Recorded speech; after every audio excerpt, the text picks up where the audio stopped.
Today's podcast is brought to you by AlleyRepair.com. Don't leave your skee ball machines lying around collecting dust in the basement. Let AlleyRepair.com bring those machines back to life. High quality workmanship for your skee ball playing needs. Contact AlleyRepair.com today. Hello everyone and welcome to this episode of the Fro Life Wrestling Podcast.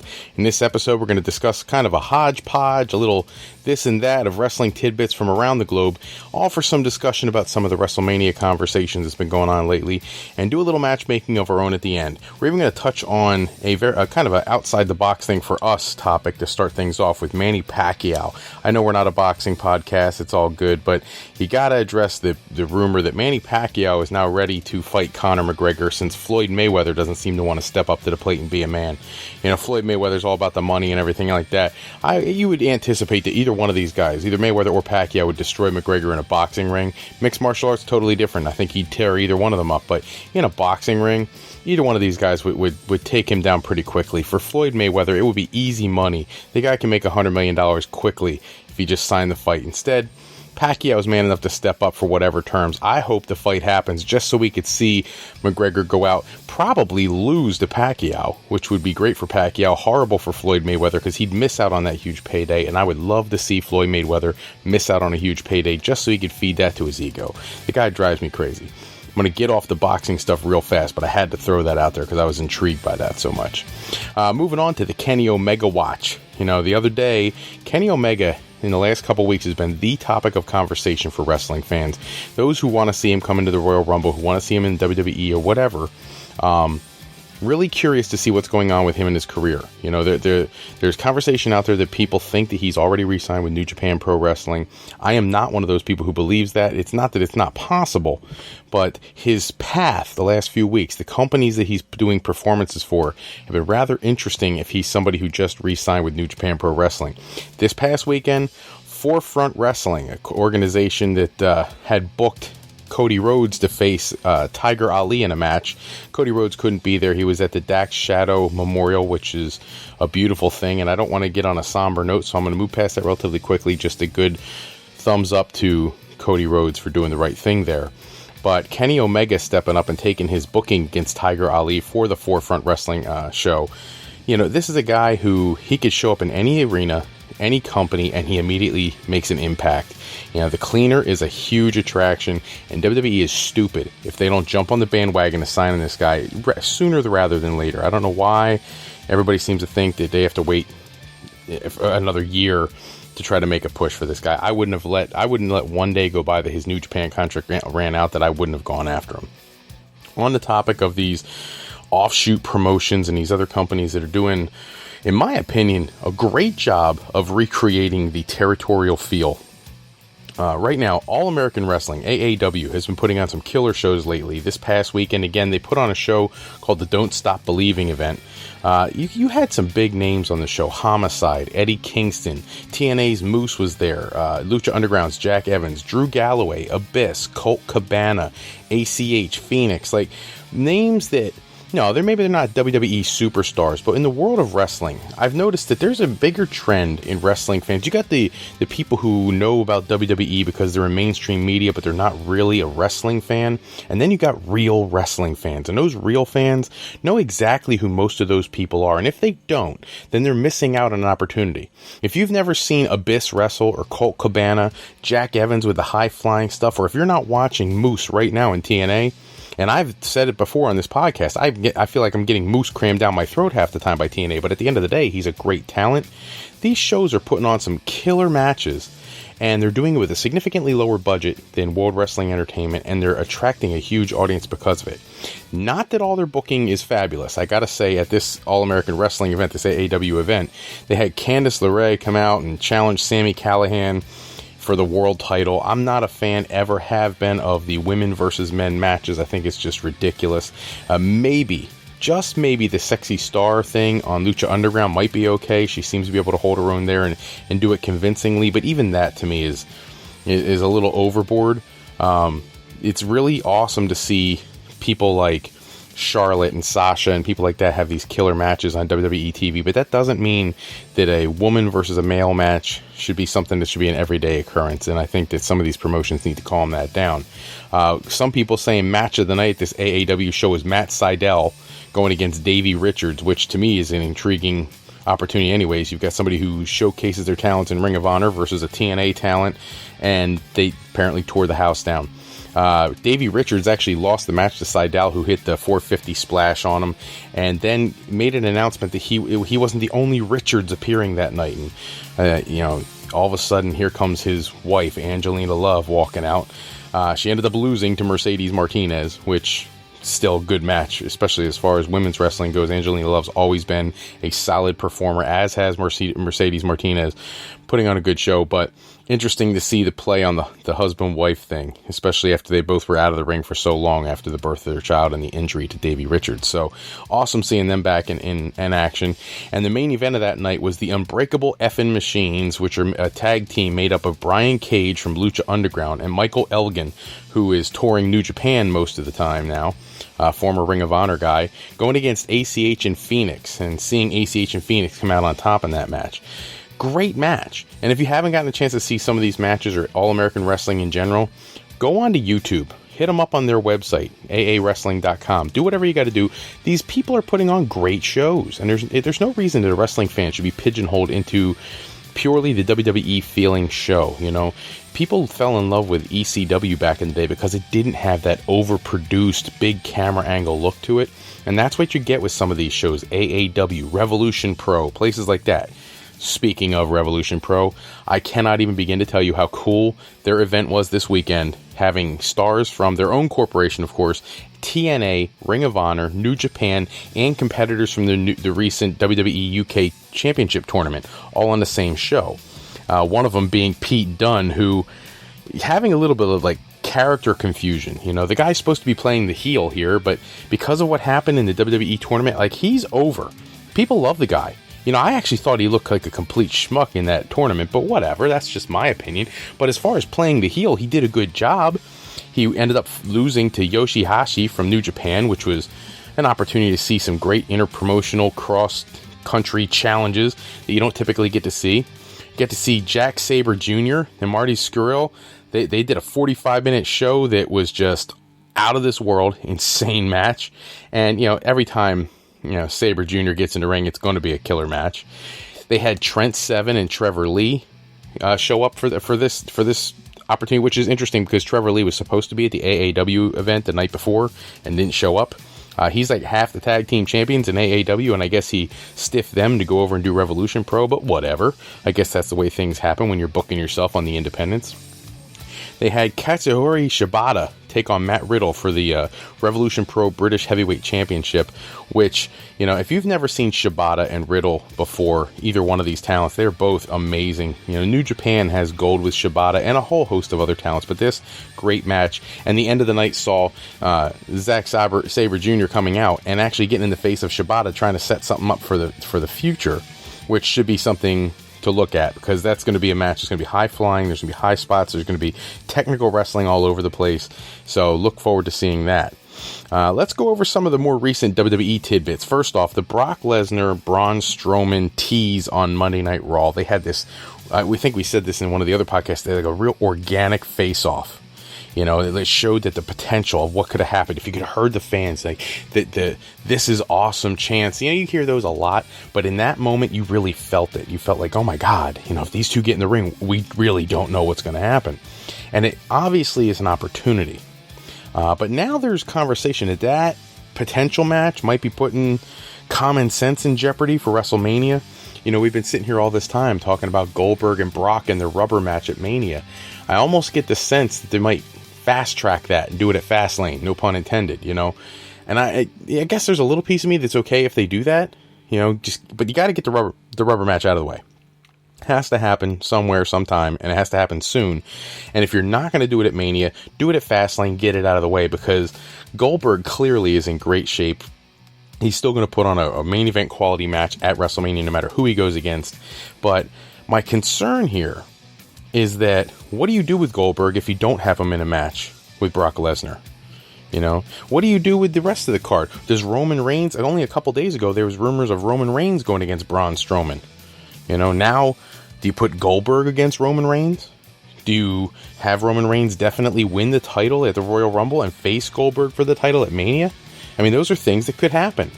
You know, in my personal opinion, the Universal title should stay around Kevin Owens' waist and he should defend against Chris Jericho.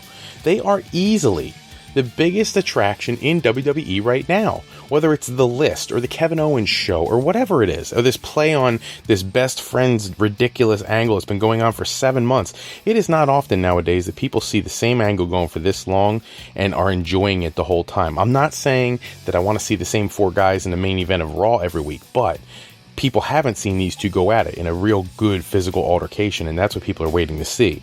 In my opinion, WrestleMania, it should be for the Universal title, and it should see Chris Jericho go over. He's earned it. With the work he's done in this past year, he's earned it. Kurt Angle, another hot button topic this week. You know, what are the chances of him actually entering the Royal Rumble versus just having a match at WrestleMania?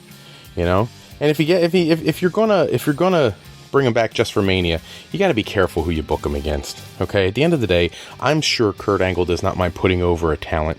In the independent scene last year, he put over Cody Rhodes. He took another match from Cody Rhodes. They're going to have their rubber match in February or March. But at the end of the day, Kurt Angle is not going to be opposed to putting somebody over if it's the right guy. And who you put him against would be huge to decide whether or not you used him appropriately for a match at Mania. So, that being said, it's time for some crazy matchmaking for WrestleMania. I'm going to run down, because we are getting close to the Royal Rumble, and I'm sure we're going to have one more podcast coming out either late Tuesday or early Wednesday, addressing everything that happened on Raw and SmackDown. And some of my conversation here could change after the Rumble, which we'll have a podcast after the Rumble. But, if I had to book WrestleMania right now, here's the card, okay? Real simple. Universal title, Kevin Owens versus Chris Jericho, and I put Chris Jericho over. WWE World title, AJ Styles for me would still be champion, and he'd be defending and losing that championship belt to Bray Wyatt. I think nobody in the World Wrestling Entertainment is more deserving than Bray Wyatt of being world champion right now. Nobody. For the Intercontinental title, Dean Ambrose versus Randy Orton versus the newly signed Kenny Omega in a 3-way dance that I think could really do some special things. Kenny Omega is so adaptable. He could do a match with just about anybody's style. Dean Ambrose, Randy Orton, their faces have been there for a little while. He freshens up what could be considered to be a stale old match. And at the same time, he can work with Randy Orton in a more physical sense. He could work with Dean Ambrose in a faster pace. It would make for a great matchup. And I put the Intercontinental title, believe it or not, on Randy Orton. I feel like Randy Orton has been buried. Ever since he lost the world title to Daniel Bryan, he's just been sitting around in the middle of nowhere. It'd be nice to see Randy Orton with some gold for a change. The guy is not as old as people seem to think he is. He's actually quite young. For the United States title, Seth Rollins taking on the call-up from NXT, Shinsuke Nakamura. I cannot, in any combination of wrestlers right now in World Wrestling Entertainment, there is no match that I'm dying to see more, probably, than the Seth Rollins-Shinsuke Nakamura. You know it's got to happen at some point. Make it happen at WrestleMania and put a title on the line. Just pull that U.S. title off of Chris Jericho. Have Kevin Owens cost him the title somehow. That could set up their match, but put that belt on Seth Rollins so he has something to fight Shinsuke Nakamura for at WrestleMania. For the Raw Tag Team titles, Sheamus and Cesaro, Gallows and Anderson, Enzo Big Cass, Rusev, Jinder Mahal, and I'd put the belts on either Gallows and Anderson or Rusev and Mahal. Rusev and Mahal, in a short period of time, have become, for me, enjoyable to watch every week. I like seeing their matches. I like seeing what they're going to do. It's different. You know, we've had Rusev kind of in our face for the last couple years, but not in a tag team and not in the way he's been used recently. And Jinder Mahal has been severely underappreciated for forever and a day. It'd be nice to see the guy get some success for a change. It's really a shame it's been this long. When we look at the women's championships for both brands, I've said this before, put them both into one match. 6 women, two shows. Whoever you pin, you win the championship that their brand represents. I don't care how you do it, but there's too many top tier talented women right now on the shows combined to separate them into 2 matches, because you know Vince isn't going to give that much TV time to the women anyways. We're still working on that women's revolution here, and this would be their best way to showcase as many of their talents as they can in a high profile match.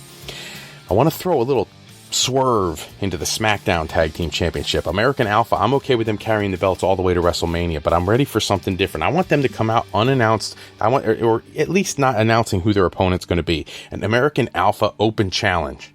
Have them come out to the ring, let them be in there, throw out a challenge to any team that wants to step up, and have the New Day jump to SmackDown and take the SmackDown Tag Team Championship. They could use the storyline that they want to start the longest SmackDown Tag Team Championship reign in history, now that they already did one on Raw. I think it would make for a great storyline. It'd be a good way to freshen them up. They could go back to being heel for a little while. I just think that's a way to keep the team together because they draw so well. They make so much money. I have a tough time with them trying to break them up right now. As for the Cruiserweight title, I actually think they should make a philosophical change when it comes to the Cruiserweights. I really believe that they should stop booking a ladder match for the Intercontinental or US title. I think they should make that to Cruiserweights. The kids can fly higher than anybody. Let's have a Cruiserweight Money in the Bank ladder match. I don't even care what the 6 or 8 guys or whatever you want to put in a ring. Put them all out there and let them put on just a high spot showcase. I have The Undertaker taking on a heel version of John Cena. I know that one's been said over and over and over, but at the end of the day, it's not one that I'm willing to let The Undertaker retire and never have had. I don't want to see that kind of regret in fans. So let's just get it out of the way. If he comes back next year, put him against Strowman next year. If you want to put him against Reigns, put him against Reigns next year. If you want to put him against, Finn Balor, if he's coming back, have him go against Finn Balor next year. But this year, let's get the John Cena match out of the way. Kurt Angle, I have him in a match, and I want to see him against Samoa Joe. It's been done in TNA, it has not been in WWE, and it is a match that people would love to see one more time. That's what I would book, and I'd have Joe go over, and I know Kurt Angle would have no trouble putting Joe over. Goldberg versus Roman Reigns. I don't even care if there's a championship on the line. There's a great opportunity there. The fans really blew up when they were face-to-face a couple weeks ago on Raw. It makes business sense. It's best for business, whatever. I think that would be a money match, and I don't think a title has to be on the line to make it that. And I'm only saying that because it seems like they're going to move the Brock Lesnar fight. I'm okay with Brock versus Braun Strowman. As a matter of fact, that's what I have on my card too. The only problem I have with the match is it seems like a lot of people want to see Braun Strowman win that match. Now, here's the thing. I've seen people claim, Brock has lost to John Cena and Triple H, and he's lost to various people, in The Undertaker, and people like that in the last couple of years, and Goldberg in a minute and 20, whatever. That I get that, but at the end of the day, Brock Lesnar is still a huge draw. If you keep getting the guy beat, you're going to kill the golden goose. Braun Strowman doesn't need to beat Brock to be made by Brock. Brock should still win the match. Strowman should look great in the match. It would catapult Strowman into the main event stratosphere. The night after WrestleMania, whoever walks out and challenges the champion is going to jump right in the main event spotlight. Strowman could lose to Brock and walk right out and become a challenger right away anyways. So I still have them in the match, but I have Brock going over. And of course, there has to be an Andre the Giant Memorial Battle Royal. For me, this is, I know it's not a popular opinion, but this is where I would bring Finn Balor back. I'd bring Hideo Itami back, since he was in one once before and then got hurt right away afterwards. Finn Balor coming back fresh. He is your future. You do not want to take a chance on putting him in a 20 to 30 minute match where he's going to end up getting hurt just after coming off surgery. I'd rather save him, put him in the Battle Royal, and I would not give him the win. I would actually go for a 2-time winner in Baron Corbin. Not because Baron Corbin deserves it, but because it creates a storyline that hasn't been used before. This Andre the Giant Memorial Battle Royal thing has only been out for so long. Put it out there. First 2-time champion. It'll give him something to fight for. And let's face it, they're clearly pushing this kid to be a main event star at some point this calendar year. In 2017, Baron Corbin will be challenging for the world title. And when he does, we need to make sure that the people are ready to believe in him.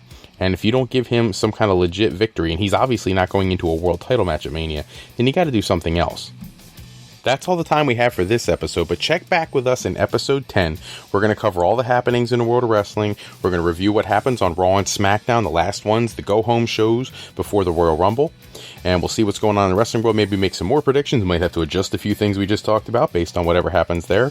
And then we'll be back again Sunday night or early Monday to try to review the Royal Rumble. In the meantime, special thanks go out to bensound.com and purpleplanet.com for producing all of our music and sound effects used in today's show. Today's podcast was sponsored in part by Beazle Games. Bringing a new friend to family game night is easy with sketchy people. Showcase your artistic side in this new game from Beazle Games and bring some fun and excitement to family game night. Go to www.thegamecrafter.com/sketchypeople. That's SKETCHYPEOPLE to pick up your copy today.